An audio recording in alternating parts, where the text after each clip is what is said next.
Pessoal, continuando a aula agora de matemática, certo? Vamos continuar aqui. E como eu em português, vou avisar.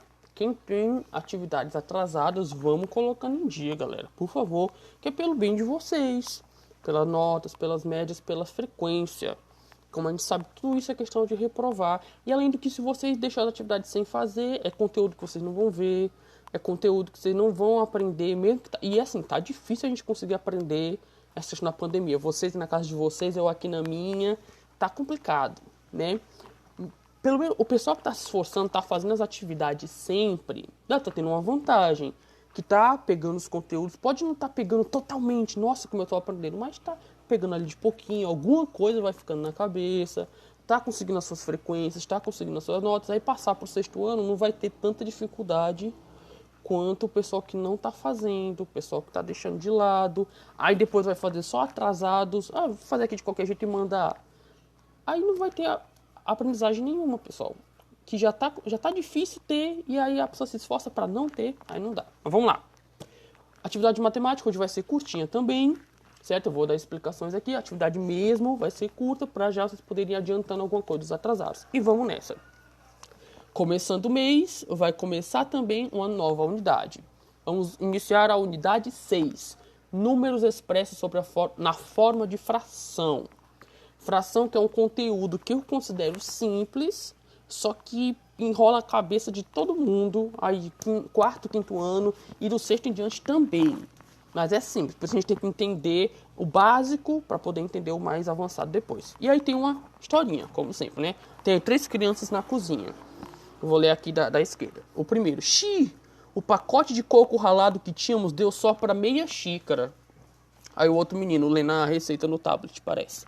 A receita pede 2 quartos de xícara de coco ralado. A menina, então deu certo. Meia xícara é equivalente a 2 quartos de xícara. Olha aí, solucionou. Aí vocês pensam, mas peraí. Vou até dar um zoom aqui. O primeiro menino falou, tá aqui sou eu, o primeiro menino. Que precisava e não vai dar certo, porque só tinha meia xícara. 1/2, como isso a gente já viu muito. É meio. Meia xícara. O outro meninozinho aqui. A receita pede 2 quartos de coco ralado. Ou seja, não ia dar certo. Tá pedindo meio, só que ele tem 2 quartos. Mas aí a menina aqui fala que vai dar certo, porque 1/2 é o mesmo 2 quartos. Mas como isso é possível? Por que 1/2 é o mesmo 2 quartos? É o que nós vamos ver nesse capítulo agora. Virem aí a página, pessoal. Essa primeira página, vocês vão responder aqui, tem só 2 perguntinhas. É a parte só para relembrar, certo? Pra gente ir acordando aí os neurônios que vão esquecendo essas coisinhas. Parte de um inteiro. Você já deve ter lido ou escutado informações como essa. Mais da metade dos jogadores convocados para a seleção brasileira de futebol joga no exterior. Olha, na minha classe verificou-se 1/3 dos alunos pratica natação. Numa garrafa há quase 1/4 de suco. Essas palavras, metade, 1/3 e 1/4, por exemplo, podem ser usadas para denominar partes de um inteiro. São partes. Vamos encontrar partes de um inteiro? Usando uma folha de cartolina, recorte um círculo. Você não precisa fazer, mas vamos só imaginar. Recorte um círculo. Para traçar o contorno do círculo, você pode usar um copo ou um prato virado de cabeça para baixo. Faz um círculo. Dobre o círculo ao meio, obtendo 2 partes e recorte essas partes. Ou seja, você tinha um inteiro, você partiu ele em 2 partes.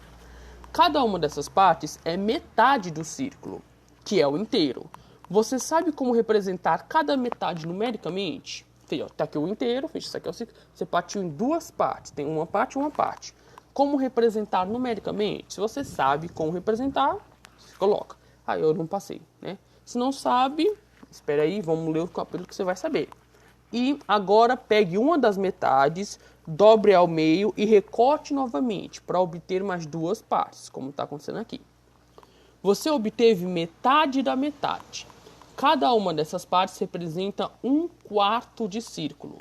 De quantas dessas novas partes você precisa para obter novamente o círculo, o inteiro? Ou seja, você tinha um círculo inteiro, você partiu em 2 partes, aí você pegou essa parte aqui e partiu em mais 2 partes, ficando assim com 4 partes menores.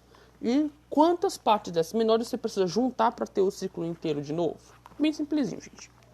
Essa aqui é mais só para ler, né? Você tem essas duas perguntinhas, vocês respondam. E aqui, ó, ideias de fração. Essa parte de ideias de fração nós já vimos. E assim, da página 143, 44, 45 e 46 são só explicações, certo, pessoal? Tem gente que já percebi que pula as explicações. Você vê assim, isso aqui é só para ler, pula e corre lá só para as questões. Aí chega lá nas questões e não sabe responder. Por quê? Porque pulou a explicação. Então vamos ler as explicações. Eu só não vou ler tudo aqui nesse vídeo, porque senão vai ficar longo demais, pode ser que eu não consiga nem postar. Mas ó, primeira situação. Vou ler aqui os trechinhos. A figura abaixo compara o comprimento da peça verde escura com o comprimento das peças verde claras, que são iguais. Ó. Uma peça verde escura é igual a duas peças verde claras. Percebemos que o comprimento da peça verde escura é igual ao comprimento de duas peças verdes claras. Podemos então dizer que o comprimento de cada peça verde clara é igual a metade, 1/2 do comprimento da peça escura. Ou seja, porque 1 é como se fosse um inteiro, e o sobre 2 significa que 1 foi dividido em duas partes. Se eu pego a peça verde clara e divido em duas partes, vão ser a peça... Se eu pego a peça verde escura e divido em duas partes, vão ser uma parte verde clara, outra parte verde clara. Ou seja, é 1/2, que é uma peça dividida por 2. Na segunda, a figura seguinte compara o comprimento de uma corda com o comprimento de palitos iguais. Aí vocês vejam aí, tem uma corda esticada e tem 1, 2, 3, 4 palitinhos. Vemos então que o comprimento da corda é igual ao comprimento de 4 palitos. Então podemos dizer que o comprimento de um palito é igual a 1/4 do comprimento da corda. Ou seja, precisa de 4 palitos para dar o comprimento da corda. E assim, pessoal, vai continuar com essas explicações. Pra vocês entenderem, vocês compararem que fração é sempre parte de alguma coisa. É sempre ter um inteiro, que é o número de cima, e vem a quantidade de partes que ele foi partido embaixo. Olha, partes que foi partido, para não ter dúvida, embaixo. Em cima é o todo, embaixo é a quantidade de partes, certo? Em cima é o que foi usado dessas partes e a quantidade de partes embaixo. Ou seja, embaixo é a quantidade, vou repetir isso várias vezes, embaixo é a quantidade, em cima é o que foi usado, ou o todo. E aí tu tem vários exemplos, eu não vou ler todos os exemplos, mas vocês leem, não pulem isso, que é rapidinho, aí vocês leem rapidinho, é que se eu for ler tudo, o vídeo vai passar de 15 minutos aqui, e eu quero evitar. Aí assim, pessoal, lá na 147, depois de vocês leram os exemplos, foram começando a pensar legalzinho essa parte de fração, temos aqui numerador e denominador, que são os termos de uma fração. Simplificando, numerador é o número que fica em cima, que é o número de partes, o número de partes que foi usada, né, ou o inteiro, e o denominador é o que fica embaixo, que é o número de partes iguais em que foi dividida. Aquele velho exemplo, o primeiro exemplo aqui, ó, tem aí um pentágono, né, que ele foi dividido em 5 partes, e foi pintado 4 partes. Vejam aí, tem a escrita 4/5, ou seja, 4 partes que foram pintadas e embaixo as 5 que representam o total. Segundo exemplo, ó, tem aqui um círculo que foi dividido em 6 partes e pegaram 3 e pintaram, ou seja, ficaram 3/6. 3 partes de um total de 6. Numerador indica quanto foi usado e o denominador o total de partes que tinha. Ok? E assim continua, pessoal. Vai falar sobre a leitura de uma fração que a gente também já viu, mas vocês leiam para relembrar. Vai falando aqui sobre, né? E assim vai depois para as questões. Pessoal, ou seja, no todo aqui tem 12 questões, mas são questões simples que vocês vão fazer bem rapidinho, mas com atenção, porque não envolve cálculo. Deixa eu ver se alguma delas envolve cálculo. Não. Só envolve observação. Ó, não. Cada retângulozinho amarelo representa que fração da figura? Você veja a figura, quantas partes tem, que isso vai ser o denominador. O total de partes vai ficar embaixo. E cada uma é metade da resposta já dei. É quanto? A resposta é quanto? Tem que ver quantos retângulozinhos tem. 2. O comprimento de um dos palitos da figura representa que fração no comprimento do lápis? Veja que tem aí um lápis e tem 1, 2, 3 palitinhos embaixo. Cada palitinho representa uma parte do comprimento do lápis. Uma parte de quantos? É só se ver quantos tem. Viu, gente? É tudo só observação. Na 3, ó. Escreva a fração que a parte colorida de laranja representa. Mesma coisa. Ih, não apareceu. Tá aqui. Mesma coisa. Vocês vão ver o total. Bota embaixo o total e em cima a parte pintada. Galera, como essas questões são todas assim muito parecidas, só de observação, eu não vou ler muito delas não, que já tá passando de 10 minutos aqui. Mas a atividade vai ser só essa. Vocês vão fazer aqui até a questãozinha 12. Tá bom? Ah, pronto. Tem um pouquinho de cálculo, um pouquinho de continha nessas últimas aqui. Na 9, 10, 11, 12. Olha 9. Num grupo de 26 pessoas, a metade mora no mesmo bairro. Você tem 26 aqui. 26, metade. Você tem que partir em duas partes. Ou seja, pega 26 e divide para 2. Praticamente de resposta. Na 10. Em um torneio de basquete, a equipe azul disputou 20 jogos e venceu 1/5 desses jogos por uma diferença de mais de 10 pontos.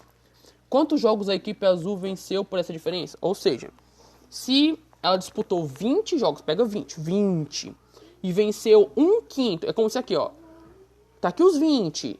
Cada dedo deles representa uma parte de 20. Eles venceram 1/5. Tem que pegar os 20 e dividir por quinto para ver, dividir por 5 para ver quanto vale cada dedo. Ah, faz mais. Vamos dizer que cada dedo vale 7. Aí é 7, 7, 7, 7, 7, dá 35. Tá errado, só é 20. Faça a divisão. 20 dividido por 5, você chega no 7 na resposta. Na 11. Das 24 partidas que Simone disputou no torneio de xadrez, ela perdeu 1/3. Olha aí, 1/3. Quantas partidas Simone perdeu? Se é 1/3, você vai dividir para 3. Pegue 24 e divida para 3. E a última, sabe-se que 1 quilômetro equivale a 1.000 metros. A gente viu, ó, semana passada. Uma distância de 3/4 de quilômetro equivale a quantos metros? Ó, 1 quilômetro inteiro são 1.000 metros. Tá perguntando 3/4. Então, vocês vão fazer duas coisas, pessoal. Primeiro, divida 1.000 para 4. Que vocês vão encontrar, ó. Cada dedinho desse é 1/4. Quando você pega 1.000 dividido para 4, você vai encontrar quanto vale cada dedinho desse. Só que tá dizendo aí que a distância, ele não quer 1/4 só, ele quer 3/4. Ou seja, depois que vocês dividirem, descobrir quanto vale cada dedo desse aqui, você vai somar de 3 e vai dar a resposta. Muito simples. Pessoal, de matemática de hoje é só esse.